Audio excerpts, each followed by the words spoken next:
at the heart of the global government is a control freak wish to establish a neo-Malthusian eugenics system on the planet. Can you comment on the call? I think that it's fine for them to make those announcements, because I think that's awakening. That will serve to awaken the people, because that is so extreme and so radical and so un-American. If we don't wake up, then it's our own darn fault. If we hear that kind of talk and then go ahead and sign these treaties and then find out there's a world government trying to enforce these things. I mean, there are movements for world governments to regulate guns and everything else. So, if we get that far, we almost deserve it if we're so stupid as not to wake up and do something about it. Well, Congressman Ron Paul is our guest. We have the full text of the treaty and the Danish addendum. It states that it is a global government, a regulatory system over all air traffic, 2% tax on all the GDP off the top, huge taxes on fuels, taxes on meat, taxes on methane, taxes on light bulbs, television sets, Freon. This is tens of trillions of dollars a year to the IMF and World Bank. Yeah, that's grandiose. I just don't think it's going to happen, because the people will rebel, and that will be a tremendous boost to the underground economy. They're just not going to do it. Now, I think the underground economy is growing all the time. Our own government does it to us. Our own local governments do these things to us. There's too much regulation, too much taxation, too much abuse of our freedoms, and people are so sick and tired of it. If all of a sudden they see on some bill someplace that their taxes are going up to pay for world government, it's just going to incense them, and survival comes from ignoring the burden of big government. And when the government system breaks down, I believe that breaking down comes when the dollar quits functioning, and that's still a couple of years off. But when it comes, people have to survive, and they're going to survive without begging and pleading and bowing to the federal government or the United Nations. And meanwhile, Congressman, the USA Today reports $77,000 a year on average for government employees. They're all getting big pay increases. There are more police out writing tickets. Government's growing like a cancer and celebrating the fact that it's taking control of the economy. I want to just get a final comment on the ClimateGate emails where they're hiding the decline, the head Climate Research Center in collusion to defraud the public. Are you calling for a congressional investigation, as Senator Inhofe is? Well, I would certainly support it. I haven't particularly done this. Sometimes investigations are used to cover up things, and I don't get all that excited about them getting to the source of it. The source, the answers for this and the source will be outside of Washington. Washington is not going to very often give you the truth. If we have a chance to do that, fine and dandy. But since some of this stuff is overseas, there's a limit to finding out, all the information that you have to have. But we've benefited tremendously by this exposure. So it wasn't the government that told us what was going on. And now this information is out, and the numbers are shifting. People are now much more reluctant to go along with some of this. So the resistance is building. So we're already benefiting by it. Yes, and now more fraud is pouring out of universities globally. They're being caught, and more whistleblowers are coming forward. On the subject of the Peace Prize, Obama has had two big troop surges now in Afghanistan, keeping the troops in Iraq, going back on his promise there. Your take, Congressman Ron Paul, on Obama. This is Orwellian. War is now peace. Perhaps we should give Genghis Khan a Nobel Peace Prize posthumously. Yeah, and one part of that speech that really annoyed me was that he described it as being a just war, harping back to the Christian just war theory. And for him to try to claim that he's following just war theory, which was originally Christian-oriented, is so far removed from reality. And, of course, he claims as one of his heroes is Gandhi, who really believed in peace. And so it is so hypocritical, but the fact that the American people don't seem to be catching on for this. Unfortunately, for a while, they're going to support more troops over there, although our numbers are starting to build, and we're doing more right now here in the Congress to try to call more attention to this. The Kucinich and a few of us have introduced legislation that will challenge his whole effort over there, including the Bush effort under the War Powers Resolution, because even though he got some authority after 9/11, it wasn't the kind of authority that they had been using for these 8 years to occupy and take over the whole government and the whole country.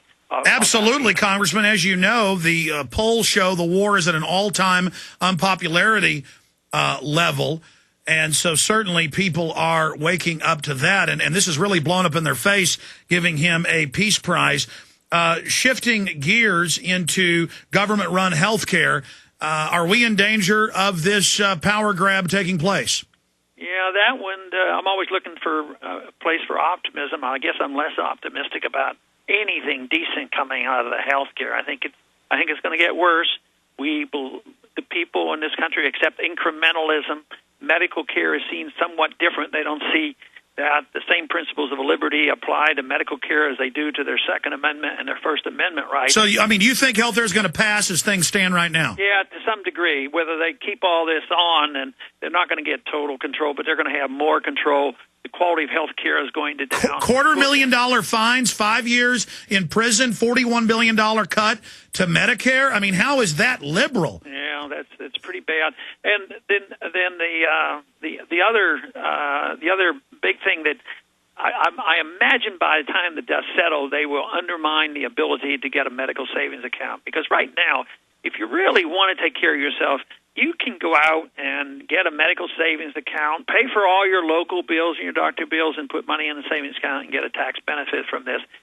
If no matter what they did, if that was available to the people where they had the chance to just walk away from the system, but this crowd up here now is not interested in protecting your right to... They want control over people, don't they? Yeah, it's the same way, Medicare, even though with those medical savings accounts are a good idea, if you're 65 or over and you're in Medicare, you don't have a choice of that. So they started by mandating everybody be in it because they need your money, and there's going to be a lot more of that. So I can't find room for optimism about what's happening in the medical care movement. Well, that is devastating news from one of the only medical doctors in Congress and an economist, award-winning Congressman Ron Paul, telling us that it looks like it's going to pass. Folks, you better do whatever you can to stop this and let Harry Reid and others know they're not going to get reelected if they do this. In closing, Congressman, some good news. You got 311 sponsors. It's passed out of committee. Audit the Fed. The Fed's admitted you audit us, you'll destroy us. In the last 3 minutes we've got left, sir, auditing the Fed, give us a report on that. Okay, I think most know that last week it was put into a bank regulation bill, which is a monster of a bill. When it came out of the committee, I voted against the bill because I don't vote for a few good things when there's a lot of bad things in it. But my amendment won by 42 to 26, which was a major victory. It's on the House floor at this moment. It will be voted on at the end of the day. And the auditing provision was in both the Republican version and the Democratic version. The Democratic version will pass, and the auditing provision will be in there.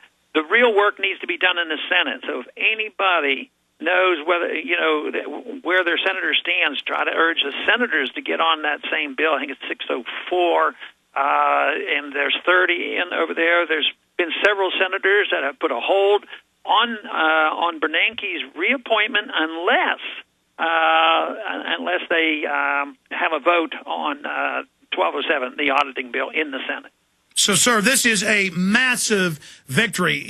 Today it looks like they're going to probably pass it in the House. It'll go to the Senate, and then the fight's in the Senate. This is incredible news. Yeah, it's big. We have no idea, exactly what will happen. There'll be a lot more resistance in the Senate, and the Fed still has time to do all that they do. But nevertheless, I think you're correct as describing this a major victory for the people. The grassroots got this done. I didn't twist arms. I have no clout up here in that sense.